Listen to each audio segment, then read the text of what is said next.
Good morning. ഇന്ന് നമ്മൾ discuss ചെയ്യുന്നത് ഓർഗനൈസേഷൻ ബിഹേവിയറിലെ സെക്കൻഡ് മൊഡ്യൂളായിട്ടുള്ള ഇൻഡിവിജ്വൽ ബിഹേവിയർ എന്നുള്ള ടോപ്പിക്കാണ്. All organizations are composed of individuals.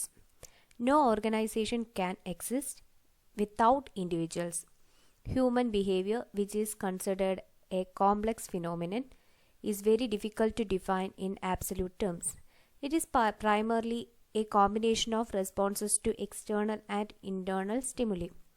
These responses would reflect psychological structure of the person and may be result of the combination of biological and psychological process which interpret them, respond to them in an appropriate manner and learn from the result of these responses. എല്ലാ ഓർഗനൈസേഷൻസിലും individuals ഉണ്ട്. Organisation എന്ന് പറയുന്നത് individual ഇല്ലാതെ exist ചെയ്യാൻ പറ്റില്ല.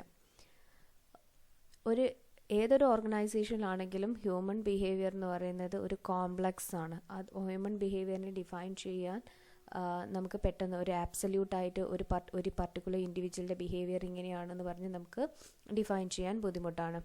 അത് അവരുടെ internal and external സ്റ്റിമുലിൻ്റെ ബേസിൽ ഡിഫറെൻ്റ് ചെയ്തുകൊണ്ടിരിക്കുക. അതിൻ്റെ രണ്ടിൻ്റെയും കോമ്പിനേഷനാണ് ഒരു ഇൻഡിവിജ്വലിൻ്റെ റെസ്പോൺസ് എന്ന് പറയുന്നത്. ഈ റെസ്പോൺസ്, അതായത് ഒരു സൈക്കോളജിക്കൽ സ്ട്രക്ചർ, ഒരു ഇൻഡിവിജ്വലിൻ്റെ സൈക്കോളജിക്കൽ സ്ട്രക്ചർ എന്താണെന്നുള്ളത് നമുക്ക് മനസ്സിലാക്കാൻ വേണ്ടിയിട്ട് അവരുടെ റെസ്പോൺസ് കൊണ്ട് സാധിക്കുന്നുണ്ട്. അതുപോലെ തന്നെ ആ റെസ്പോൺസ് വെച്ചിട്ട് നമുക്ക് ഇൻഡിവിജ്വലിനെ ഇൻ്റർപ്രറ്റ് ചെയ്യാം. അതുപോലെ അവർക്ക് ആ റെസ്പോൺസിൻ്റെ ബേസിൽ കറക്റ്റായിട്ട് നമുക്ക് ഡിസിഷൻ മേക്കിങ്ങിനൊക്കെ സഹായിക്കുന്നുണ്ട്.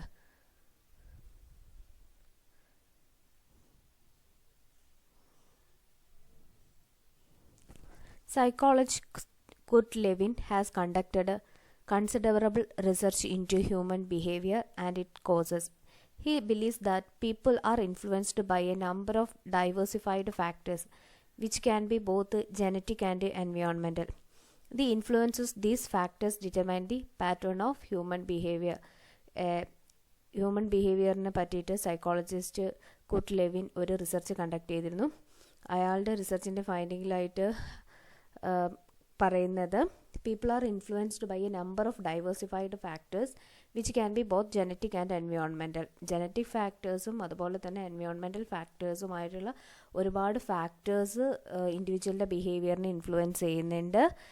ഈ പാറ്റേണിൻ്റെ ബേസിലാണ് അവർ ഒരു പർട്ടിക്കുലർ സിറ്റുവേഷനിൽ റെസ്പോണ്ട് ചെയ്യുന്നതെന്നാണ് അദ്ദേഹം പറയുന്നത്. An individual makes a variety of contribution to an organization in the form of efforts, skills, ability, time, loyalty, and so forth. This combination is presumably satisfy various needs and requirements of organization. In return for contribution, the organization provide incentives such as pay, promotion, job security to the employee. Just as contribution available from the individual must satisfy to the organizational needs, the incentives must serve employees' needs in return. If both the individual and organization consider the psychological contract fair and equitable, they will be satisfied with the relationship and are likely to continue it. ഒരു individual ഒരു ഓർഗനൈസേഷന് variety of contribution provide ചെയ്യുന്നുണ്ട്. അതായത് ഒരു worker ഒരു ഓർഗനൈസേഷന് ഒരുപാട് contribution provide ചെയ്യുന്നുണ്ട്. അയാളുടെ സ്കില്ല്, എബിലിറ്റി, ടൈം, ലോയൽറ്റി ഇതെല്ലാം അയാൾ ആ ഓർഗനൈസേഷന് വേണ്ടിയിട്ടാണ് ഡിവോട്ട് ചെയ്യുന്നത്. അതുകൊണ്ട് തന്നെ ഓർഗനൈസേഷനും എന്ത് ചെയ്യണം, തിരിച്ച് ഇൻഡിവിജ്വലിൻ്റെ നീഡ്സും സാറ്റിസ്ഫൈ ചെയ്യണം. ഈ നീഡ്സ് ഓർഗനൈസേഷൻ ഇൻഡിവിജ്വലിന് വേണ്ടി ചെയ്യുന്നതാണ്. അവർ ചെയ്യുന്ന വർക്കിന് ഫെയർ ആയിട്ട് റെമ്യൂണറേഷൻ പ്രൊവൈഡ് ചെയ്യുക, അതുപോലെ ജോബ് സെക്യൂരിറ്റി, അഡീഷണൽ ഇൻസെൻറ്റീവ്സ്, പിന്നെ പ്രമോഷൻ, ഇങ്ങനെയുള്ള കാര്യങ്ങളൊക്കെ പ്രൊവൈഡ് ചെയ്യുക. അപ്പോൾ എംപ്ലോയിയും ഓർഗനൈസേഷനും പരസ്പരം ഇക്വിറ്റബിൾ ആയിട്ടുള്ള രീതിയിൽ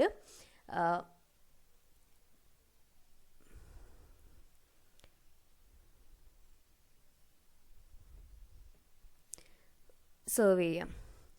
ഇങ്ങനെയാവുന്ന സമയത്ത് രണ്ടുപേരും തമ്മിലൊരു ഗുഡ് റിലേഷൻഷിപ്പ് ഉണ്ടാവുകയും ആ ഗുഡ് റിലേഷൻഷിപ്പ് ഫ്യൂച്ചറിൽ കണ്ടിന്യൂ ചെയ്യുകയും ചെയ്യും. Nature of individual differences. Physical difference and psychological differences. Physical differences are height, weight, body shape, appearance, etc. Psychological differences are personality, attitude, perception, motivation, learning. ഓരോ ഇൻഡിവിജ്വലും അവരുടെ physical difference പോലെ ഫിസിക്കലായിട്ടും അതുപോലെ തന്നെ സൈക്കോളജിക്കലായിട്ടും different ആണ്. ആ ഡിഫറൻസ് ആണ് എക്സ്പ്ലെയിൻ ചെയ്തിട്ടുള്ളത്. Individual differences are personal attributes that vary from one person to another.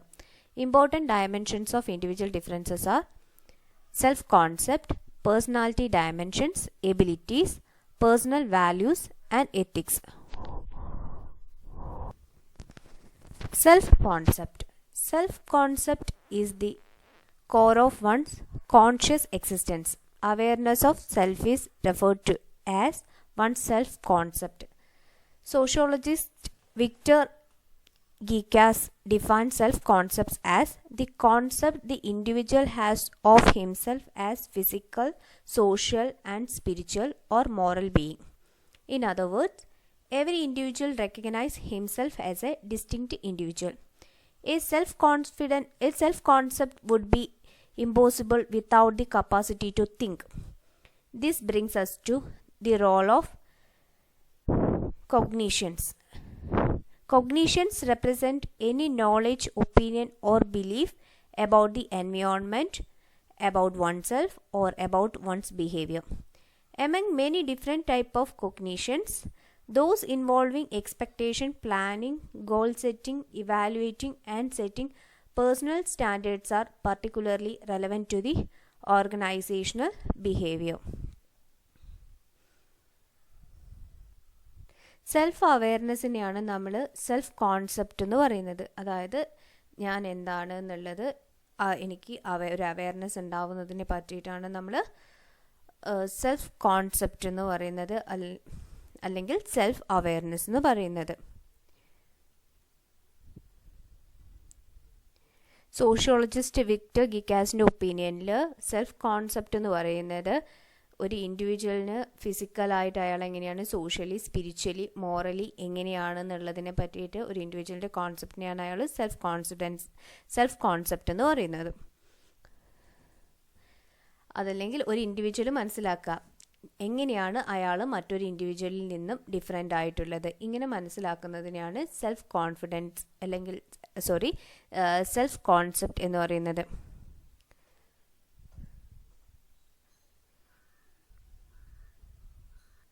Self-concept brings us to the role of cognitions. Cognitions എന്ന് പറഞ്ഞാൽ any knowledge, opinion or belief about environment, about oneself or about one's behavior. ഈ ഓർഗനൈസേഷനിൽ different കൊഗ്നീഷൻസ് ഉണ്ട്, different types of cognitions ഉണ്ടാവും. ഈ cognitions involving expectation, planning, goal setting, evaluating and personal standards are particularly relevant to organizational behavior. Organizational behavior particularly ആവശ്യമായിട്ടുള്ളത് ഇങ്ങനെയുള്ള കൊഗ്നീഷൻസിനെയാണ്. പ്ലാനിങ്ങിൽ, goal സെറ്റിംഗിൽ, evaluate, personal standards എല്ലാത്തിലും ഓർഗനൈസേഷൻ്റെ goal achieve ചെയ്യാൻ വേണ്ടി വർക്ക് ചെയ്യുന്ന കൊഗ്നീഷൻസിനെയാണ് ഒരു ഓർഗനൈസേഷന് ആവശ്യമായിട്ടുള്ളത്. Self-esteem is a belief of one's own worth based on an overall self-evaluation. Those with a low self-esteem tend to view themselves in a negative terms. They do not feel good about themselves, tend to have a trouble in dealing effectively with others, and they are hampered by self-doubts. High self-esteem individuals, in contrast, see themselves as worthwhile, capable, and acceptable. Although high self-esteem is generally considered a positive trait because it is associated with better performance and greater satisfaction. Recent research uncovered flaws among those having high self-esteem. Especially high self-esteem subjects tended to become self-centered and boastful when faced with a situation under pressure. Hence, moderate self-esteem is desirable. Self esteem എന്ന് പറയുന്നത് ഒരാൾക്ക് അയാളുടെ worth എത്രയാണ് എന്നുള്ളതിനെ പറ്റിയിട്ടുള്ള ഒരു ബിലീഫിനെയാണ് self esteem എന്ന് പറയുന്നത്. ലോ സെൽഫ് എസ്റ്റീം ആയിട്ടുള്ള ആൾക്കാർ അവരെ നെഗറ്റീവ് ടേംസിൽ മാത്രമേ ഉള്ളൂ ഇവാലുവേറ്റ് ചെയ്യുള്ളൂ.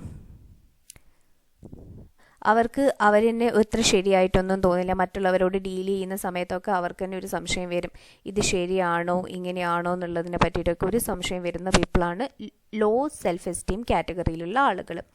ഹൈ സെൽഫ് എസ്റ്റീം ഉള്ള ആൾക്കാർക്ക് എല്ലാ കാര്യങ്ങളും പോസിറ്റീവ് ആറ്റിറ്റ്യൂഡ് ഉള്ളവരായിരിക്കും. അതുകൊണ്ട് തന്നെ എല്ലാവരും ആക്സെപ്റ്റ് ചെയ്യുകയും ചെയ്യും. സോ അവർക്ക് ഗ്രേറ്റർ സാറ്റിസ്ഫാക്ഷൻ, അവർ നന്നായി പെർഫോം ചെയ്യും. ഒരു ഓർഗനൈസേഷനിൽ ഹൈ സെൽഫ് എസ്റ്റീം ഉള്ള ആളുകൾ നന്നായിട്ട് പെർഫോം ചെയ്യും.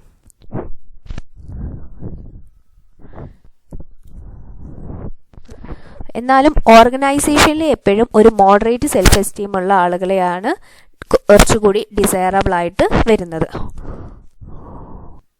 ഒരു ഓർഗനൈസേഷനിൽ സെൽഫ് എസ്റ്റീം ബിൽഡ് ചെയ്യാൻ വേണ്ടിയിട്ട് മാനേജേഴ്സിന് 4 ways യൂസ് ചെയ്യാം. Be supportive by showing concern for personal problems, interest, status and contribution. Second one, offer work involving variety, autonomy and challenges that suit the individual's values, skills and abilities. Third one, strive for management, employees cohesiveness and trust building. Next, have faith in each employee's self-management ability, reward and success. Self-efficacy. Self-efficacy is a person's belief about his or her chances of successfully accomplishing a specific task. According to one organizational behavior writer, self-efficacy arises from the gradual acquisition of complex cognitive, social, linguistic and or physical skills through experience. There is strong linkage between high self-efficacy expectation and success in terms of physical and mental tasks, anxiety reduction, addiction control, pain tolerance, illness recovery. Oppositely, those with a low self-efficacy expectations tend to have low success rates. Self efficacy എന്ന് പറഞ്ഞിട്ടുണ്ടെങ്കിൽ ഒരു പേഴ്സണിന് ഒരു specific task accomplish ചെയ്യാൻ എങ്ങനെ accomplish ചെയ്യാൻ പറ്റും, അല്ലെങ്കിൽ എത്ര ചാൻസ് എടുക്കേണ്ടി വരും ഈ ഒരു പർട്ടിക്കുലർ ടാസ്ക് അക്കംപ്ലിഷ് ചെയ്യാൻ വേണ്ടിയെന്ന് അയാൾക്ക് സ്വയം ഉണ്ടാവുന്ന ഒരു വിശ്വാസത്തിനെയാണ് സെൽഫ് എഫിക്കസി എന്ന് പറയുന്നത്. ഇങ്ങനെ ഉണ്ടാവുന്നത് നമ്മൾ ഗ്രാജ്വലി, അതായത് ഒരുപാട് ഈ കോംപ്ലക്സ് ടാസ്കുകൾ പെർഫോം ചെയ്ത് സോഷ്യൽ സ്കിൽസും ത്രൂ എക്സ്പീരിയൻസിലൂടെയൊക്കെ അയാൾക്കൊരു വർക്ക് കാണുന്ന സമയത്ത് തോന്നും ഈ വർക്ക് എനിക്ക് ഒറ്റ ചാൻസിൽ കംപ്ലീറ്റ് ചെയ്യാൻ പറ്റും, അല്ലെങ്കിൽ ഈ വർക്കിന് കുറച്ച് കോംപ്ലക്സ് ഉണ്ട്, ഇത് കംപ്ലീറ്റ് ചെയ്യാൻ വേണ്ടിയിട്ട് കുറച്ച് സമയം എടുക്കും എന്നുള്ളതൊക്കെ തോന്നുന്ന ആ ഒരു വിശ്വാസത്തിനെയാണ് സെൽഫ് എഫിക്കസി എന്ന് പറയുന്നത്. ഹൈ സെൽഫ് എഫിക്കസി ഉള്ള ആൾക്കാർക്ക് സക്സസ് കൂടുതലായിരിക്കും. അതുപോലെ തന്നെ ലോ സെൽഫ് എഫിക്കസി ഉള്ള ആൾക്കാർക്ക് സക്സസ് റേറ്റ് കുറവായിരിക്കും.